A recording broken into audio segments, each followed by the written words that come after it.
Cooking your way through life. Yo, every slip's a step we rise again. Hey guys, it's me, Chef Drake. Today, I'm gonna go over butter. But before that, happy Halloween to everybody.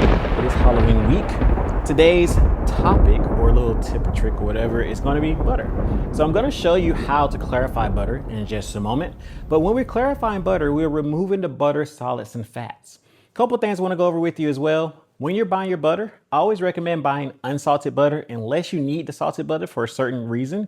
Usually we just use salted butter now for if we want to put butter on our bread. But if you're baking, cooking, anything else, you get unsalted butter so you can control the salt level in the butter. One other thing to go over with butter is that when you are putting butter on something, remember that it is a milk solid. So if you do not clarify to take the milk solids out, then it will coat your palate. So think about if you are eating something very hot with capsaicin in it or peppers, we tell you to drink milk instead of water. The milk coats your palate and it cools down the heat. Water kind of makes it move around so it feels like it's getting warmer. So if you are clarifying your butter and taking your milk solids and fats out, then that means you get just the butter itself and nothing coats your palate. That's why we use it for your lobster tails, your shrimp, and your crab, because we want to make sure you get the best flavor out of those. All right, so let's do a quick demo on how to clarify your own butter. So we're taking the butter, solids, and fats out. So we need to get the butter heated up. And you see that foam? That's going to be your butter, solids, and fats. You can take a spoon and you can pretty much get right in there and pull those fats over to the side. So the fat rises to the top, and then what's left underneath is going to be your clarified butter or your drawn butter at this point. So I'm just going to take my spoon and slowly drag everything over, and then just take off my butter, solids, and fats.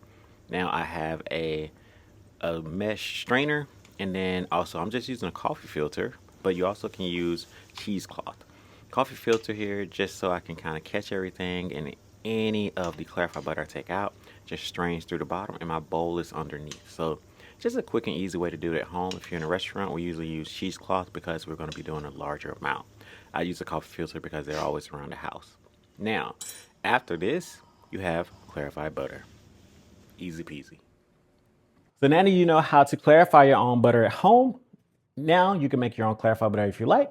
And if not, you can buy the ghee in the grocery store or just buy the drawn butter, clarified butter if you want. But now you understand why we're doing it. And that's the main reason that we want you to just come and take some tips and tricks with us. And when I say we, I mean me. So thank you for joining me today. Happy Halloween to everybody. Remember to like, subscribe, and share.